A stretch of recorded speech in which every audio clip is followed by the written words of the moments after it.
She loves to watch. She loves to watch.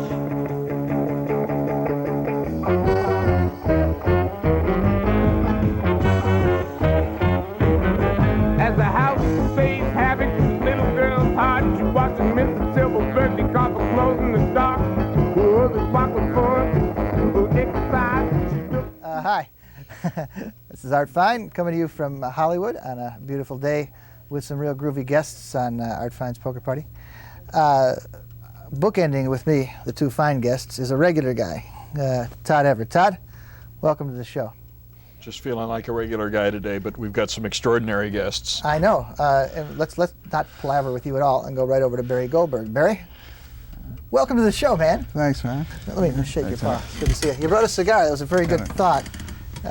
They've banned us from having cigars here for some time. That's quite a cigar. Something about having a flower show right after us or something, and people got offended. But we'll talk during the show as if it's a poker party, as if we have cigars. So Barry Goldberg's a much renowned musician and stuff, and we'll talk about that in a few minutes. But then we'll go over to Carla right now. We got Carla Olson. Carla, welcome to the show. Thanks for having me. Yeah, you've been on my list for a long time. I could show you 2 or 3 years worth of my notebooks where it says people I want to. What list is that? Oh yeah, people I want to call to have on the show, and there's Carla. And I just realized, of course, that I always had your name misspelled, but maybe that's why I didn't. He kept calling up Karla Olson, and she kept saying "buzz off, buddy," and he could never understand it. He wondered why you were being mad at him and whatever. Well, I wasn't on his Christmas list. Well, Carla Olson is a musician of much renown, stemming back to such things as this A&M album from what, 85, 4, 6? No, this one is, you've got the... Amigo! I'm out of order, I'm sorry. He's out of order. You're out of order. Okay. This is the Swedish solo album that I released about a year ago. Okay. It's a great picture. Yeah, it's real nice. Thank you. Next to that, you tell me so I don't stumble. This is the English release of the album I did with Gene Clark called So Rebellious a Lover, which is actually out on Rhino here in the States. Gene Clark, formerly of the Birds. Indeed. The guy they're pretending wasn't a bird now. Right. Yeah. And also, I want to get into that if we can. Yeah. We have a little hard to read, but it's Textones, the band you started. Right. Was that back in Texas? 78 actually was. I started it with Kathy Valentine. We moved out here from Texas together, and she was one of the original guitar players of the band. And then she left the band and joined the Go-Go's, and then became my band after that. That was from Austin, where you sprung from, right? Right. So you were there right when all the whole Austin thing was really going on. I mean, it still is, but I mean, you were there in '76 and '5 and '7 when it looked like the next Nashville, the next something. Yeah, well, that was sort of the second time around. The first Really? time around was with Willie Nelson and Waylon, and But that was the whole same group. period, right? Yeah, 73, 4, 5, 6. Yeah, I wasn't playing in a band at that time that was playing original material. I was playing in an all '60s cover band, which was a lot of fun. No kidding. Yeah, but made a lot more money then than I'm making now. But Were you was it a '60s girl band? no, I was the only girl. So you were singing, and then your Actually, cover. I was just a guitar player in the band. You know, there was a guy singer who was like a Mick Jagger kind of guy. Wow. We did about 18 Stone songs, I guess, in 4 45-minute sets. So we covered a lot of territory. It was fun. Yeah, but the whole Austin scene came about 77, 78, when the Sex Pistols took off in England, and then it sort of graduated to Texas, and all of a sudden there was this really major punk rock kind of scene there, which Gee, is that's not a lot even of what I fun. think. Todd, is that what you think of when you think of Austin, the great punk rock Austin explosion of '77, '8, '9?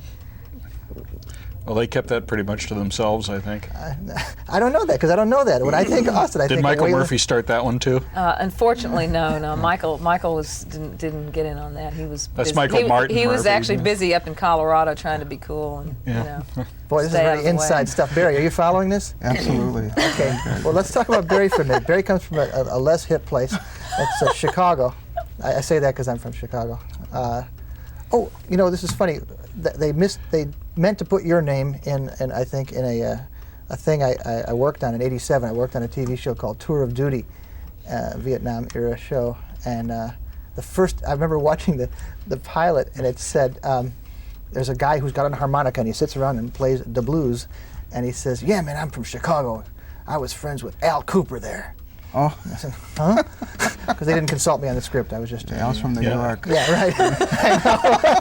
As far Be as sure Tour of to Dirty tell Al is- that, would you? Art was one of the guess- first casualties of the Vietnam War in Tour of Duty. One of the first casualties of Tour of Duty. So I think maybe they meant to put your name in because you were a Chicago blues guy from the 60s, along with Mike Bloomfield. Was there... I know Bloomfield was in Butterfield's band in Chicago, Right. and so was, what's his name, the guy? Elvin Bishop, Elvin Bishop. Elvin thank you. Bishop Yeah. and Mark Naftal, and Sam Mark Lay. Naftalin was the keyboard player. So were you trucking with those guys? Or? Oh yeah, we used to before the Butterfield band. We used to go down to the South Side or West Side, play with Muddy Waters and Howling Wolf. We were 17, just still in high school, and I'd go down with Mike and Michael, and we'd just play with Howling Wolf and just have a great time. Wow. How did those guys react to 17-year-old Jewish guys coming up Well, it and was a very- playing with them? It was a brave. We had to really have a lot of courage in order Yeah. to do something like that. Because first of all, just to go down to the West Yeah. Side and the South Side was a feat in itself, and let alone going up on the stage and really, 100% blues club. You really had to have your chops together and really know what you're doing. Otherwise, God knows what could happen to you. Well, Well, after you guys at least looked kind of the part. Steve Miller looked like somebody's, Well, Steve came a little later. Yeah. when Steve it was part a of He little- made his Chicago? first record When- with Barry, though. Steve Miller. Wait, Steve's from Wisconsin, isn't he? Steve was playing. Yeah, he was playing at the University of Wisconsin. Yeah. He would come to Chicago on the weekends, and we formed a blues band called the Goldberg Miller Blues Band. We followed Paul Butterfield into Big John's when Paul went to New York to the Village, and we were the second band to come into Big John's. And So was that your first formal band? I had played with Paul for a while, You did. and What did you play? Keyboards. And when Paul went to Newport for the Newport Folk Festival, he invited me to come with him. And I arrived there with Michael, and Paul's producer at the time decided that there shouldn't be an electric organ or anything like that with the Butterfield band. He wanted to keep it pure. So there I was without a gig, a long way from home. And did Mike end up Mike working? wound up introducing me to Bob Dylan, and I got to play. That's how I met Bob and got to play in his band. So it was. What period were you playing in Bob? 1965. That was. So which albums are you on? I'm only on an obscure underground album with Bob, as far as recording with him. But there was a live version of Newport that was recorded that I'm playing on with him. So you're part of the touring band, or once in a while touring But with just them? once in a while. Incidentally, there's a chance that Newport stuff may be coming out. Vanguard? Yeah. Well, no, what's happening is that a friend of ours has been going through Vanguard tapes, pulling stuff for Vanguard, and she found the Bob Dylan stuff there, but it will probably wind up on another Columbia box set or something like that. I mean, he has to approve it, and CBS, because he was on the label then, and all of that sort of thing. So it may wind up on CBS, but it has been located. Apparently, it's just swell. Well, speaking of Dylan, we're very anti-chronological on this show. We're jumping all over the place, but let's take us now. Okay, you follow me. I wanna hear about it. It's not Let's the take us to spotlight. 1984. Is it 84 or 83? 87. wanna What hear is it about with it. this video? With the video was 83. This Bob Dylan video that you're on. Right. Let's run this. This is called Sweethearts Like You. What's the album? Do you remember? Infidels. It was the Infidels. first single. So this is a scene from it with Dylan singing, and then you are finger syncing. Pantomiming. So how did you get onto a Bob Dylan video as a guitarist? Well, I was invited to be a member of the band through someone that worked for him that was in charge of assembling the band. And he was a fan of the Textones and said, Bob wants a really universal-looking band. And there was a Rastafarian bass player, and one of the guys from TSOL was on keyboards. Charlie Quintana from the Javelinas was on drums. Oh. And I was playing guitar. Wow. Yeah. Can we, Mr.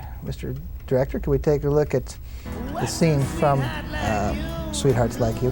Now, we're going to sort of talk over this, too, because this isn't really your guitar playing, right? No, Who is it? it's Mick Taylor. Mick Taylor, the former Rolling Stone. They all blues breakers. Well, now, who told us something about your sitting in for Tom Petty on a video? Yeah, I was invited to sub for Tom Petty when he couldn't make the video for some people think I would like it. For whose video? Like the video called Girls. So you are an Ersatz Dylan, an Ersatz Tom Petty in it?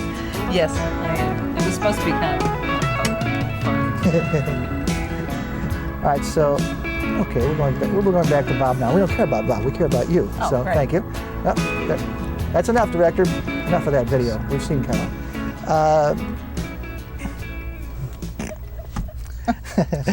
Well, very good finger syncing. I don't really see anything. Thank you. I haven't seen anything quite that fabulous before. So there's because of this video that a relationship developed with Mick Taylor. That's correct. I went down to see Mick Taylor play with John Mayall at the Golden Bear, the original Golden Bear. Down here, yeah. A number of years later, and introduced myself and said, I pantomimed your guitar solo in the video, and he's such a nice guy. He just, such a personable guy that we sort of developed a relationship long distance. He lives in New York. I was living here, and we kept meaning to get together and do something, either write or he wanted to maybe come out and play some dates with the Textones because he wasn't really playing in a band at the time. He's had this band, that band, but nothing's really been real permanent. So we finally did actually get together to do that in March of this past 1990. year. Yeah, and you guys played at the Roxy. Right, played at the Roxy. Barry played on keyboards. Really? Ian McLagan and Duke Logan played harmonica, and my band, the rest of the band, Textones. So that record is coming out. That is coming out in January on Chameleon. In the States. Is it coming out sooner overseas? I'm not supposed to say that. Oh, okay. No, it isn't. Don't bother looking in the import sections of any records. Will it be because under, we don't want under to take away all those sales from Chameleon. Exactly. It'll be listed under your names first. It's Carla Olson and Mick Taylor. It's Carla Olson and Mick Taylor at the Roxy. It should be. Unless they change the title of it. Yeah. Well, that sounds real neat. Yeah, it was fun. A lot of fun. It's got to play some blues for a change. But is there a chance of this becoming a pairing you will repeat? Well, we've tried to sort of get together. Mick's out on the road. He's been on the road since May for a live album that he recorded in Sweden a couple of years back that he's been touring for. And I guess once he gets through doing that, maybe we'll get together and do some shows, maybe, write some stuff, and hopefully maybe cut an album together if we can. Cool. It'd be really great. He's a great guitar player. Great. Neat. Yeah. One of the things that Mr. Goldberg did that I am particularly fond of, I think he's probably best known, I guess, as a session keyboard player, producer, and that sort of thing. But you and Jerry Goffin? Jerry Goffin wrote a song called It's Not the Spotlight, which I know basically, I think, is Bobby Bland version. Right. And who else has cut that? Oh, Rod Stewart's cut it, the Neville Brothers. Oh, them. I know the Bobby Bland version. I love the Bobby Bland version. It's a great version. How did you get together with Jerry Goffin, who is best known as a songwriter? And is there any particular story behind this song? Yeah, a friend of mine, Bennett Glatzer from New York, introduced me to, he used to be partners with Albert Grossman, who managed the Electric Flag, which is a band I was in. Sure.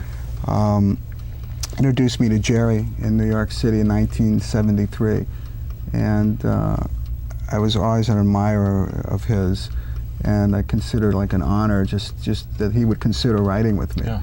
And we took us like 3 or 4 weeks of solid writing every single day to finally break in and write our first song, and that was actually our first song that we wrote together. Who did the first version? The first version of that was done by Rod Stewart. Really? Yeah. Okay. And were you on the first Electric Flag album? Yeah. How did they? Who is the? Anyway, how did the Electric Flag come to convince people that they wrote "Drinkin' Wine Spodioti"? How did we convince them? It was. I think the original was Styx McGee or something, and but your version is called Wine. Spodioti. Or it's just called Wine, and it says PD arranged by Michael Bloomfield, right? Traditional. Not even Bloomfield. Who's the other guy?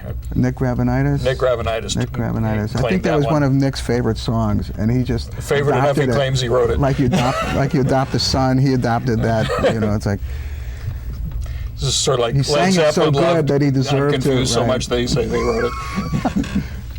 That's water under or over the bridge, Todd. That's old This is stuff. something I've always wanted to ask. I mean, I really wish don't know it the was exact- Gravenitis. I'd love to ask him in front of all of these listeners.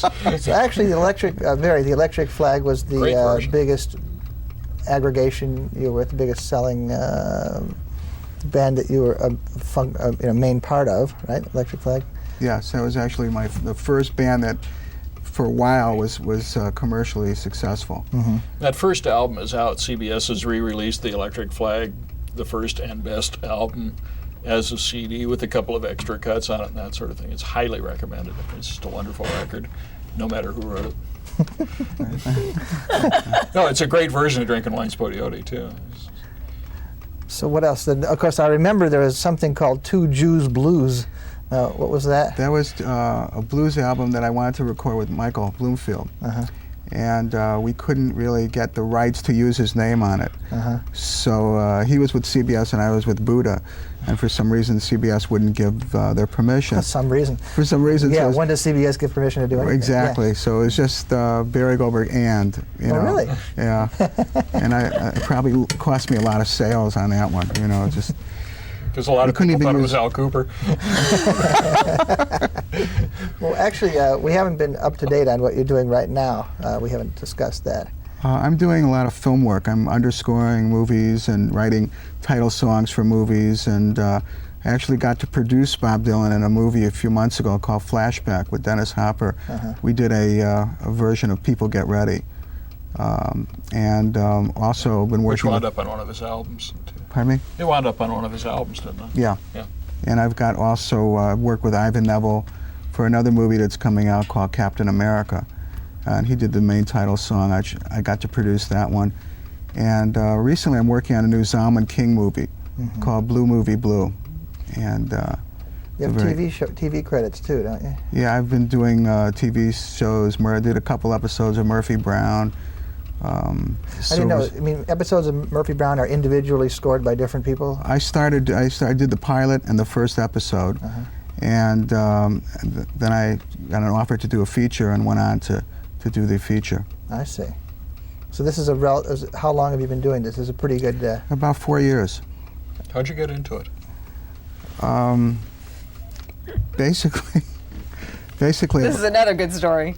I've always wanted. I love movies. I love television. I love to watch television, and for years I've been experimenting, putting music to this and the action scenes. Well, you've and been sitting at home scoring TV absolutely, shows. yeah, I just see. for fun, you know. Okay. And when things got a little slow on the rock and roll side of things, I attempted to get started and meet people, agents, and to get me into this business. Wow. And thank God it's been pretty good to me so far. So what was your first credit? The first credit I did was a movie called Thrashin', which was a Thrashin'? skateboard movie. And I got my feet wet, and You know, now in this age of colorization, I've wanted to go and back score some movies. Let's see, The Wild One, perhaps? Funny you should mention that. It's been a continuing theme. Todd's heard it once, but don't be shy about bringing it up. The Wild One, I always thought this kind of West Coast jazz that runs throughout the Marlon Brando movie. I always thought it should be like Hank Ballard and the Midnighters and Work With Me Annie and stuff like that. Work With Me Annie, great. Because it was more delinquent type music. It was more absolutely. rebellious. Speaking of great music, though, we also have some Carla Olson on tape. From when? That's from the album Midnight Mission that came out in '84 on Gold Mountain A&M. And Barry and I wrote the title track, and we have written a few more since then, but I think this one's a pretty good representation of how we felt at the time.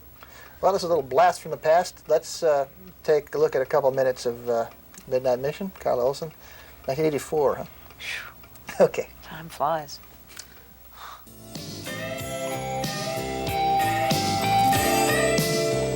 There are faces of men who have lost in romance. There are others who never even had a chance. Old faces with not many years. Broken souls too tired for tears. no one here except the midnight mission. Thank God there's someone who cares. Oh, won't you light 'em up down at the midnight mission? Downtown where no one can see. I said no, light 'em up down at the midnight mission. Thank God for humanity. Well, there's John and there's Jim, professional men, till something made them never wanna work again. Down on the corner there's half a man, lost his legs in some foreign land, and Betty never had nothing anyway. So at the mission she'll stay. I want you to light 'em up down at the midnight mission. Downtown where no one can see. I said now light 'em up down at the midnight mission. Thank God for humanity. Thank God for humanity. We all work for the weekend. That's when we kick back with ease.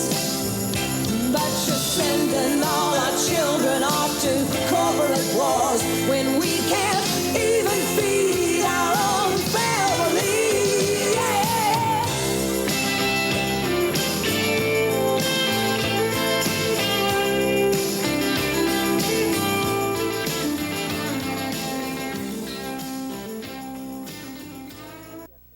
Unbelievable. That It was was just like yesterday, wasn't it? brings 1984. back plenty of memories. That was your first. That was yesterday, wasn't it? That's your first pairing musically, you and Barry. Yeah. Yeah, so Barry actually produced that album. Neato. Yeah. So now, what were we just saying? Another great Barry song is a thing called what I've got to use my imagination. Is Gladys Knight? Gladys Knight and the Pips. #1 hit. Anybody else? Maybe. Oh God! Actually, the song Martha Reeves recorded that, Oh, really? and Oh, was this during the day? No, that was Martha after Reeves- Martha was on Motown, though. after Martha was on Motown, she recorded. Richard Perry produced that. Actually, that MCA was album. the first version was hers, Huh. and I had actually written the song for Albert King, Huh. and I actually took it to Memphis, and at that time it was run Isaac Hayes, and those people were running Stax. It was very hard to get in, and finally got in and tried to persuade them that this was a great song, and I wanted Albert to have a hit on it, and they just didn't hear it. So later on, and it took about a year for that song to get recorded. Neil Bogart picked up on it, and Richard Perry and Wow. Martha recorded, and Gladys did it. Speaking of Albert, you're misidentified as Albert Cooper in one. It's amazing how this guy keeps flowing through. Anthony, what's his name? Anthony Scuduto's book on Bob Dylan. That's only 1970 or so, but It's a frame of you at Newport, and it says Al Cooper. I didn't ever want to tell you, Barry. Oh, Don't want to break your heart. That's all right. That's all right. So Cooper was not there at all? Oh yeah, He was there, We were but the- it just wasn't him in the picture. Okay. he was in the picture, but there were two keyboard players, and I forget which one was on piano, which one was on organ. so were you there when people booed? Oh yeah, You were there when. and a few, Not for you, Barry. a I mean, few they were people booing. cheered. A few people realized there was, a big thing that was happening. We old timers remember that when Bob Dylan went electric, he did half a folk set at the beginning, and then came back after the intermission with the rock stuff, and the purists booed. Yes. So you were there to receive those boos. Yes. But it didn't dissuade you, because here you are now. Still playing. And where are those purists? Yeah, right. Where are those guys, anyways? So, Carla, I wonder if anybody They're would working for the admit- record Yeah, I labels was now, the one. Todd. I was one of the guys who booed Bob Dylan at Newport, and I'm proud of it. You never hear those people popping up. Yeah, really. Carla, back to Austin. You said that you were in a more or less top 40 band, Stones band, 60s band, then formed the Textones, and Kathy Valentine, who later joined the Go-Go's, was with you. Right. So then, how and why did you guys come to L.A.? 'Cause you couldn't play original material in Austin at that point in time unless you were playing country or R&B. And if you were doing that, you were playing for beer money, you know, or free pizza or some nachos or something. That's what they pay you. Not much different than here. That's true. Not much different than here now. Exactly. Didn't have to pay them. Yeah, right. That's true. So the Textones played around LA for about 5 years, right?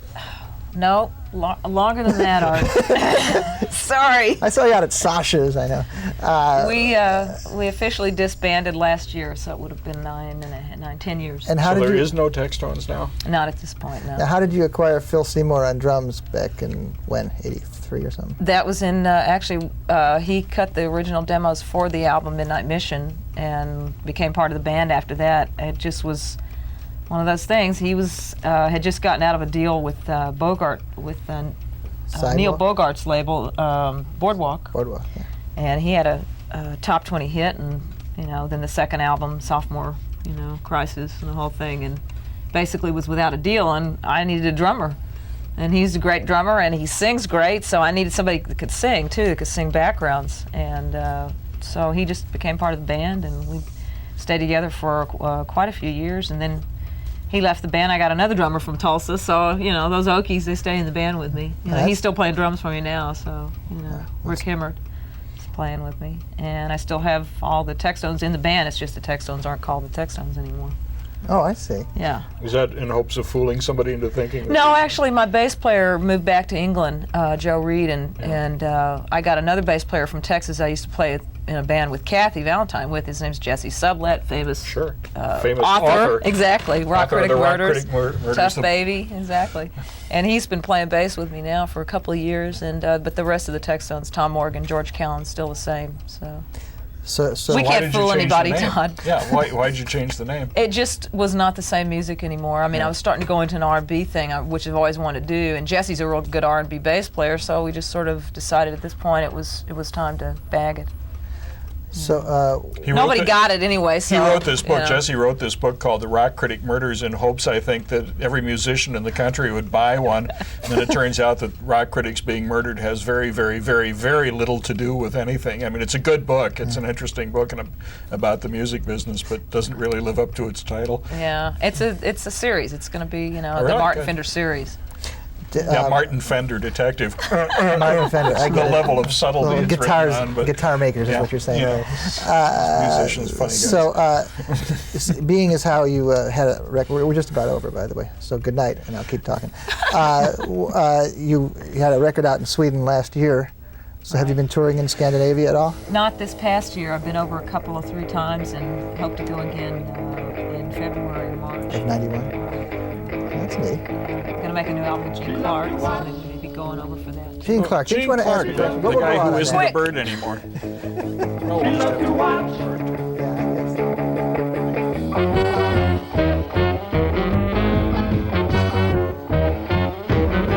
as the house stays having little girl's heart. She watches Mr. Silver Berkeley copper closing the dark.